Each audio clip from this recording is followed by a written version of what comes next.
여시 하나님의 말씀은 에스더서 5장 9절부터 14절입니다. 에스더는 죽으면 죽으리다 하고 왕 앞에 나아갔습니다. 자, 왕은 에스더가 왕이 허락하지 않았음에도 불구하고 왕이 일하는 집무실 어전에 들어온 것을 보았습니다.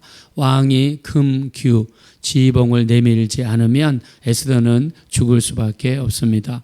자, 아수르 왕이 에스더의 모습을 보았을 때 마음에 큰 감동과 사랑스러운 마음이 생겨났습니다. 그래서 이 왕실의 법규를 잘 알고 있었던 왕이 가장 먼저 한 것은 자기 지봉을 빼서 에스더에게 내미는 것이었습니다. 에스더는 왕에게 다가가 그 금 지봉을 잡습니다. 잡는 순간에 에스더는 정말 평안함을 느꼈을 것입니다. 하나님께서 아수르 왕의 마음을 주장하시니까 에스더가 그렇게 예뻐 보이는 것입니다. 그래서 왕은 말하죠. 너는 내게 무엇이든지 구해라. 나라의 절반이라도 내게 주겠다. 이렇게 이야기를 했습니다. 우리나라에서 실제로 있었던 어떤 부잣집에 대한 이야기인데요. 어떤 할아버지가 이 나이가 많이 드셔서 몸을 거동하지를 못하니까 집에 간병인을 들였습니다. 근데 그 간병인은 요즘에 이렇게 출퇴근을 하죠. 집에 들어올 때 한번 카드로 찍고 또 집에 나갈 때 카드로 찍습니다. 그러면 구청에서 그거를 시간을 보고 계산해서 돈을 지불합니다. 근데 지난번에 신문에 보니까 간병인들이 그 찍는 기계를 가지고 다닌대요. 그래서 출근하기 전에 자기 집에서 출발할 때 찍고 그다음에 집에 가가지고 한참 뒤에 찍어가지고 시간을 부풀린다고 합니다. 그래서 그런 거를 좀 구청에서 좀 단속을 심하게 했으면 좋겠어요. 그렇게 해가지고 이 세는 돈이 아마 엄청나게 많은 것 같더라고요. 우리나라 이 투표권도 있죠. 선거할 때 지도자를 뽑는 투표권도. 제가 캐나다에서 22년 살면서 저는 유학생 시절도 있었고 영주권도 있었고 시민권도 있었습니다. 근데 캐나다나 미국에서 선거권은 시민권자에만 주는 거예요. 그 나라에서 태어나서 그 나라 국적을 가진 국민만이 이 투표권을 행사할 수 있습니다. 근데 우리나라는 지금 우리나라에서 체류한 지 얼마 안 되면 투표권을 줍니다. 그래서 그 사람들 우리나라 이 지도자들을 뽑아요. 저는 그것도 빨리 바꿨으면 좋겠습니다. 우리나라 이 건강보험 제도 너무 좋습니다. 캐나다도 건강보험 제도가 아주 좋습니다. 캐나다는 이 병원에 가면 공짜입니다. 무료입니다. 무슨 병원이 아무리 비싸든 공짜입니다. 자, 근데 그러다 보니까 몸이 아파요. 근데 이제 갑자기 몸이 아프면 응급실에 가야 되잖아요. 근데 병원은 한정되어 있고 병원비는 공짜니까 응급실에 온 사람들이 넘치다 보니까 응급실에서 기다리다가 죽는 사람들이 많아요. 왜요? 다 봐줄 수가 없으니까. 기다리다 죽습니다. 그 다음에 제가 91년 3월 8일 날 캐나다에 유학을 갔을 때 유학생들에게까지 공짜로 의료보험을 줬어요. 그때는 유학생들이 많지 않았습니다. 근데 유학생들이 그 다음부터 밀려오고 캐나다에 가면 건강보험이 공짜라고 그러더라. 그러니까는 많은 유학생들이 왔어요. 그러니까 나라의 재정에 문제가 되니까 이제 정식으로 이민한 사람 외에는 의료보험을 다 끊어버렸어요. 왜요? 돈이 한계가 있으니까. 근데 우리나라는요, 우리나라에 들어온 지 방문자든 누구든 상관없습니다. 3개월 이상만 체류하면 건강보험을 무료로 줘요. 그리고 그 가족을 다 데려오면 그 가족까지 의료보험을 다 줘요. 그래서 이거를 가장 많이 악용하는 데가 저 중국입니다. 실제로 중국에는요, 상품이 막 떠요. 한국에 가면 우리 중국에서는 이 정도 되는데 한국 가서 3개월만 있으면은 관광 다니고 하면은 이게 다 공짜다 하면서 광고를 해요. 사람들이 막 무지기수로 돌아요. 그 전에 우리나라 중국 사람들은 비자를 받아야 돼요. 근데 무비자를 했던 데가 중국입니다. 저기 제주도입니다. 그러니까 제주도로 무진장 사람들이 가요. 근데 이제 최근에 와서 우리나라가 중국에 대한 비자를 풀어버렸어요. 그러니까 이 사람들이 와가지고 경복궁 근처에서 그냥 대변 보다가 찍히고 애기들 데리고 거리에서 대변 보고 막 이런 이제 사인들이 다른 나라에 찍히던 사인들이 막 찍히기 시작합니다. 건강보험제도 저는 이거 손을 대야 된다고 생각해요. 우리 돈을 우리가 지켜야죠. 어르신들한테 더 많은 복지를 드리고 또 환자들한테 더 중요한 환자들한테 이 복지가 돌아가게 해야 되는데 왜 이 정식으로 이민한 영주권자도 아니고 그런데 왜 이거를 이렇게 다 주는가?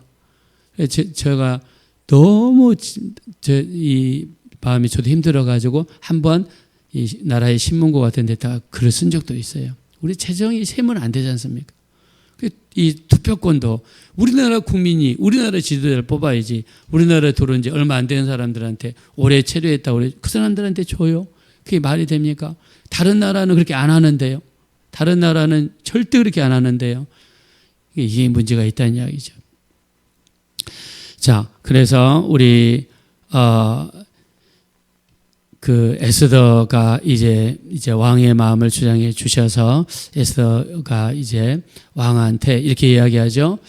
잔치를 베풀겠습니다. 아하수에로 왕이 좋아하는 게 잔치라고 그랬습니다.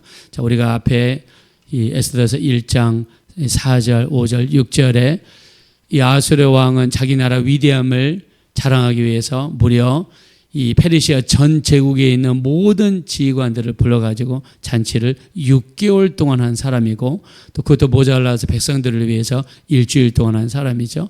자, 에스더는 너무나 잘 알고 있죠. 그 왕을 위해서 내일 잔치를 베풀겠사오니 왕과 함께 2인자인 하만도 모시고 오십시오. 이렇게 제안을 하게 됩니다. 자, 하만 입장에서 볼 때 이 큰 나라 페르시아 제국 자기를 왕후가 인정해 줬다는 거예요. 그래서 잔치에 오는데 세상에 왕과 국무총리인 자기 둘만 불렀다는 것에 너무 기뻐합니다. 너무 기뻐해요. 자, 한번 성경을 보겠습니다. 자, 9절입니다. 다 같이 한번 읽겠습니다. 시작. 그날 하만이 마음이 기뻐 즐거이 나오더니 모르드게가 대궐문에 있어 일어나지도 아니하고 몸을 움직이지도 아니하는 것을 보고 매우 노하나. 자, 여기 보니까 하만이 너무 기뻤습니다. 왕과 자기만 이렇게 초청한 거죠. 자, 근데 대궐문 앞에 엎드려지고 있는 모르드게 최고로 싫어하는 사람입니다. 인사도 않고 그 다음에 무릎 꿇지도 않고 그래서 왕에게 반지를 요청해서 인감도장을 받아가지고 법을 만들었지 않습니까? 이날 이 모르드게와 모든 유대인들을 다 죽이자. 그 자기가 생각하는 문제의 진앙이 모르드게인데 모르드게가 궁궐 앞에서 엎드려 있는 것입니다. 사실 모르드게는 뭐 하고 있는 것입니까? 기도하고 있는 거죠. 자, 우리 앞에 1절 한번 보겠습니다. 다시 1절. 5장 1절입니다. 시작. 제3일에 에스더가 왕후의 예복을 입고 왕궁안 뜰 곳 어저 맞은편에 서니 왕이 어전에서 전문을 대하여 성에 앉았다가 우리 4장 1절로 가겠습니다. 한 장만 좀 넘겨보겠습니다. 4장 1절 다 같이 읽겠습니다. 시작. 모르드게가 이 모든 일을 알고 자기의 옷을 찢고 굵은 베옷을 입고 죄를 뒤집어 쓰고 성중에 나가서 대성통곡하며 2절입니다. 대궐문 앞까지 이르렀으니 굵은 베옷을 입은 자는 대궐문에 들어가지 못함이라. 아멘. 이 하만이라는 자가 법을 통과시켜서 이스라엘 민족을 죽이려는 계획을 듣고 나서 대성통곡하면서 궁궐 앞에 엎드려져 있었습니다. 이 모습을 봤던 하만은 기분이 너무 나쁜 것이죠. 자, 집에 돌아가서 자랑을 합니다. 왕후의 초청을 받았는데 왕과 단 2사람만 초청을 받았다라고 하면서 가족들에게 자랑을 하죠. 자, 다시 우리 5장으로 돌아오겠습니다. 5장 11절 12절입니다. 다 같이 읽겠습니다. 시작. 자기의 큰 영광과 자녀가 많은 것과 왕이 자기를 들어 왕의 모든 지방관이나 신하들보다 높인 것을 다 말하고 또 하만이 이르되 왕후 에스더가 그 베푼 잔치에 왕과 함께 오기를 허락받은 자는 나밖에 없었고 내일 또 왕과 함께 청함을 받았느니라. 아멘. 자랑하는 거예요. 나는 왕과 함께 유일하게 초청받은 사람이 나다.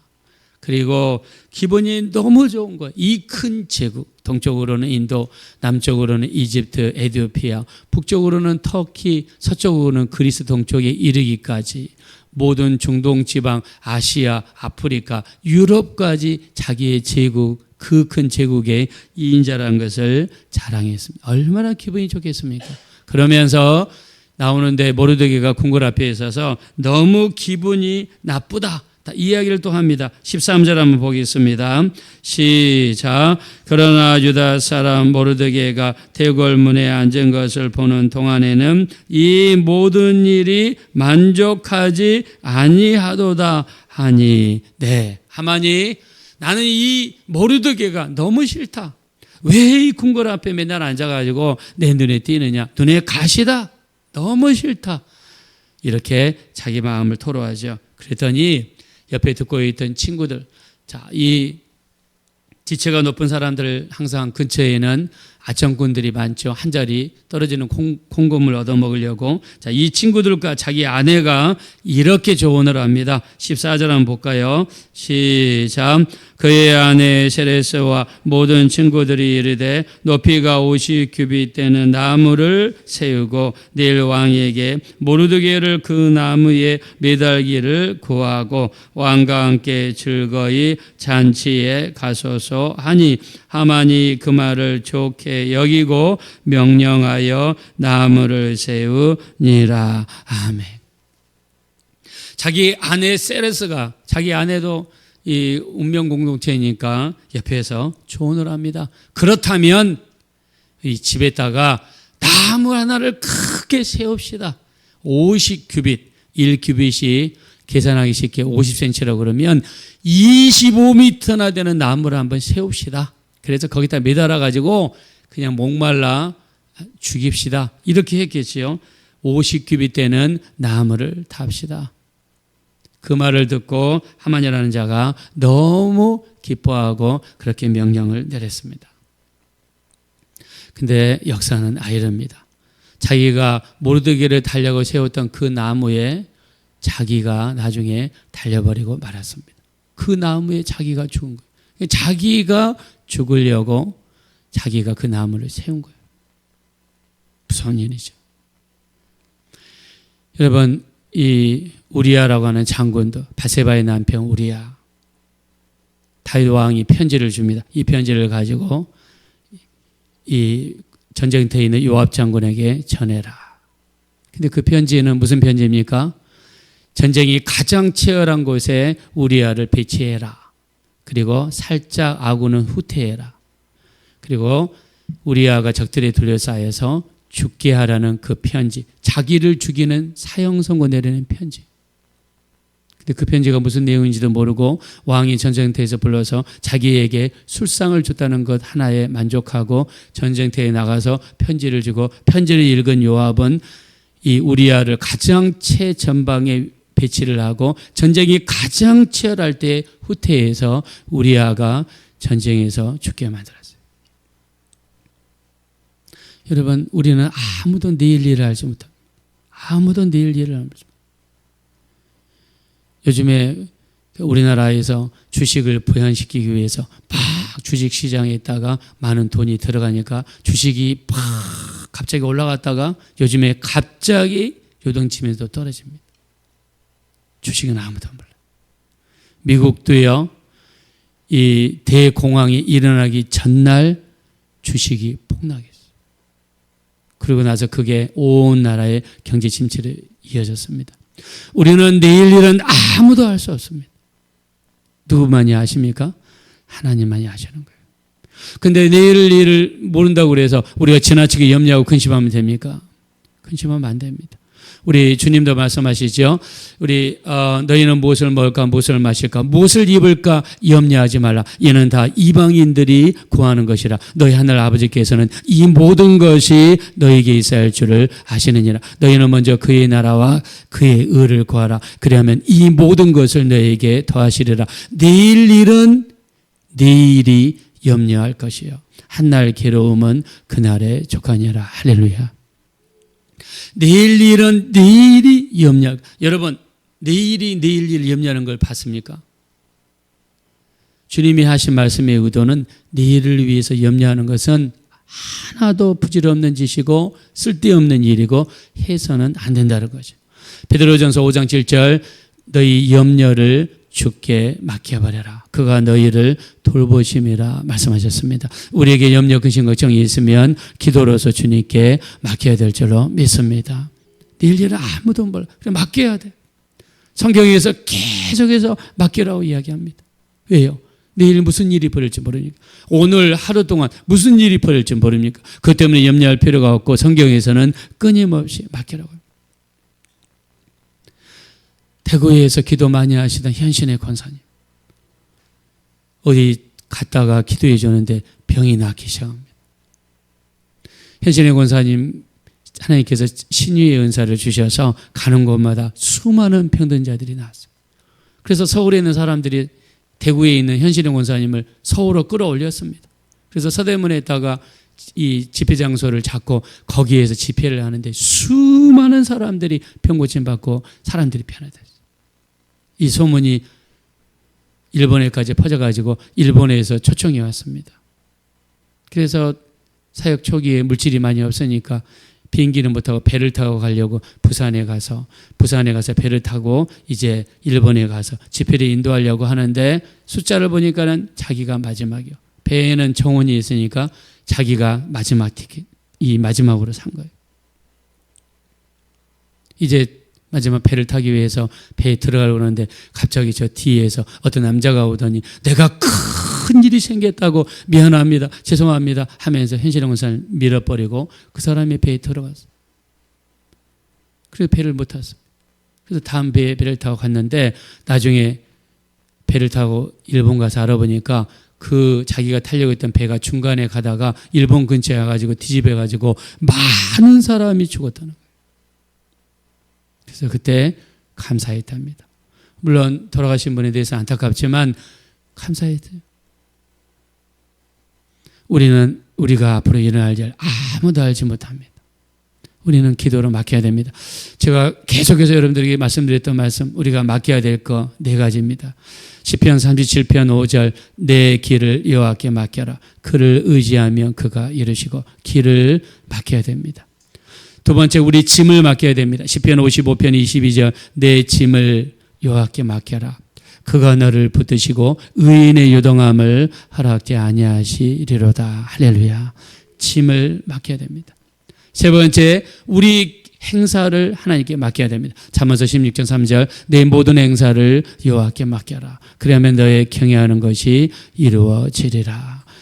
우리 행사를 마지막으로 베드로전서 5장 7절 내 모든 염려를 주께 맡겨라. 그가 너희를 돌보심이라 말씀했습니다.